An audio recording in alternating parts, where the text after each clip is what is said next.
Titimbangin ko naman yung aking in-order na 24 inches na rope chain kung ilan yung grams niya.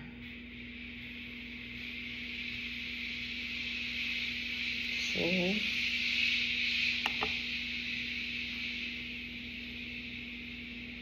timbangin natin. So, yung 24 inches na rope chain from Marigold Shop is 0.8.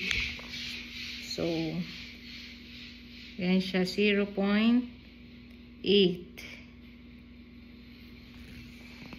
And then, nag-dark. Meron akong pendant na koi with money coin. So, ito siya. Ang sabi, sinlaki ng 20 pesos, but hindi naman. So, nagbuhol. Nagbuhol siya.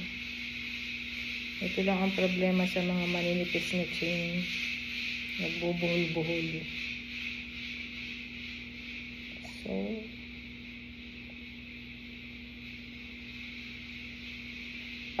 pang-aurahan lang kasi ang maninipis na chain.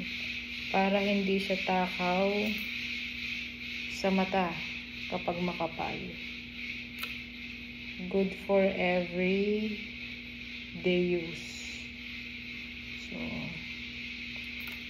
iba kasi ang pang-forma para sa akin at iba din ang pang-daily use. So, yun siya. Kaya bumili ako ng 24 inches is for madali na lang siyang isuot sa ulo. Ayan. Hindi naman sasabit sa ilong kasi yung ilong ko ay pango. So, yan siya. Yan yung aking 24 inches with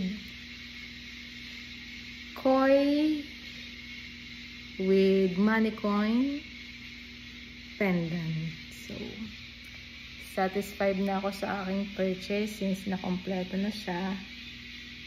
Thank you for watching.